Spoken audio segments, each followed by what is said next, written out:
guys, welcome to the old Ultra Runner channel. I'm your host Jay Tynert, and today I thought I would do an update at 160 miles on Altra Riveras. I was hoping I would get through the miles a little bit quicker and do my long-term review. It's been about 3 months since I did my full review, but I wanted to just do an update video because there seemed to be interest in the Rivera. It has been a very good daily trainer for me. I'm now at about 160 miles. Again, the specs on these. They were a new shoe from Altra. They have a 26 millimeter stack height, which is similar to what the Torins had prior to going to Torin Plush. And now the new Torins also have a 28 millimeter stack height. But they were one of the first shoes that they came out with, I guess, other than the Escalante, that had the Ego midsole. It was my first time running the Ego midsole. They have and they're one of Altra's first narrower shoes. It doesn't have the real wide toe box that most Altras are famous for. It's a little bit, or after running through the summer. The engineered mesh that they did put on here does breathe well. It did work well for me throughout the summer. I have mostly used them as it is an everyday trainer, doing runs 5 to 10 miles.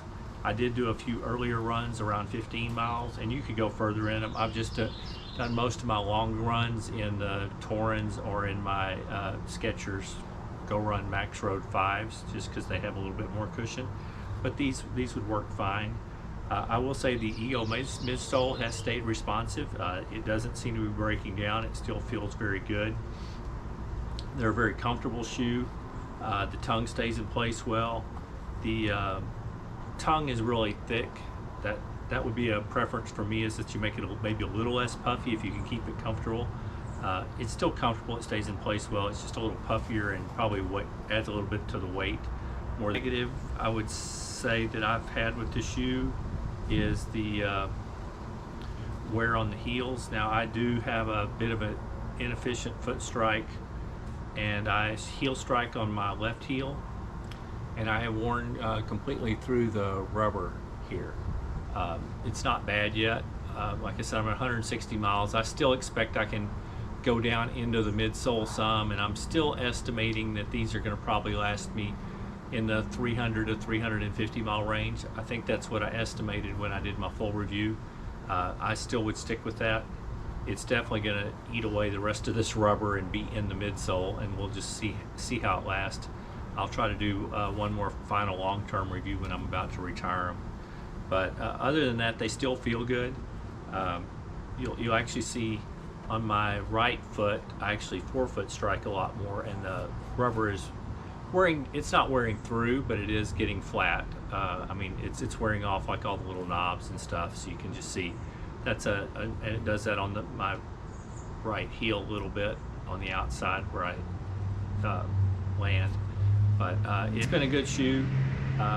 So my only real recommendations would be, I have a standard foot, so the width of the shoe works fine. I do still kind of prefer the wider toe boxes in a lot of the other Altras, just because I like having lots of room for my toe display. But these are not uncomfortable at all. I found these very comfortable shoes. The only things, like I said, is I'm don't really love the thick tongue, and I wish, just for where I have my inefficient foot strike, that Altra used a little bit tougher rubber that would last a little longer for me. Like I said, they're still going to last me 300, 350 miles. It's just everything else on the shoe is holding up really well. If they had a little bit thicker or a little bit tougher rubber, these would last me even longer. But no complaints. I've been happy with the shoe. I've enjoyed it so far, and I just thought I'd give that little update. If you want to share your experiences with the Altra Rivera, I'd appreciate it, and keep moving.